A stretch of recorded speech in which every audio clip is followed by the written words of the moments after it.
3 দিন ধরে আবাসনের ঘরে বৃদ্ধ স্বামীর পচাগলা মৃতদেহ আগলে বসে মানসিক ভারসাম্যহীন স্ত্রী। উত্তর 24 পরগনা জেলার জেলা সদর বারাসতের টাকি রোডের পঞ্চতন্ত্র হাউজিং কমপ্লেক্সের ঘটনা। প্রতিবেশীদের কাছে খবর পেয়ে ঘটনাস্থলে পৌঁছায় বারাসত থানার পুলিশ। তারপর ঘরের থেকে উদ্ধার করা হয় বৃদ্ধের পচা গলা মৃতদেহ। মৃত বৃদ্ধের নাম সুনীল চক্রবর্তী, বয়স 73। আবাসনের একটি ফ্ল্যাটে তার স্ত্রীকে নিয়ে তিনি একাই থাকতেন। 2020 সালে তাদের একমাত্র পুত্রের মৃত্যুর পরেই স্বামী স্ত্রী দুজনেই মানসিকভাবে ভারসাম্যহীন হয়ে পড়েন। বিগত কয়েকদিন ধরেই সুনীল চক্রবর্তী সহ তার স্ত্রীকে দেখা যাচ্ছিল না আবাসনের বাইরে।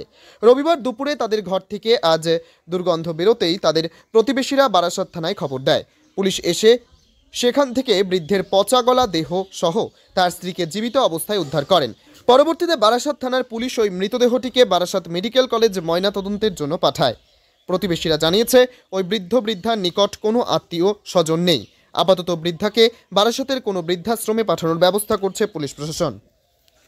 আপনাদের ফ্ল্যাট থেকে বডি উদ্ধার কি জানেন আপনারা?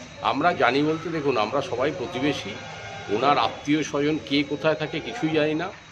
তবে ওনারা হাজব্যান্ড ওয়াইফ দুজনেই অ্যাবনর্মাল এবং 2020-21 সালে আই থিঙ্ক আমার যতটুকু মনে পড়ছে ওনার একটিমাত্র ছেলে ছিল, সেও মারা যায় এবং তারপর থেকে তাদের অবস্থা আরও খারাপ হয়ে যায়।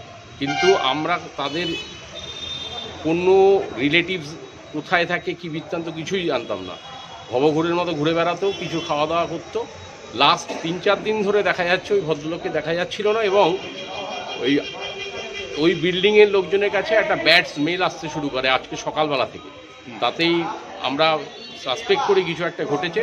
তারপরে থানায় ফোন করা হয়। থানার থেকে নাম কি ওনার নাম খুব সম্ভবত সুনীল চক্রবর্তী। তারপর থানার থেকে তারপরে পুলিশ আসে এবং পুলিশ এসে আপনাদের সামনেই দেখতে পাচ্ছেন বডিটা নিয়ে যাচ্ছে। কয়জন থাকতো ওই ফ্ল্যাটে? ওই হাজব্যান্ড অ্যান্ড ওয়াইফ।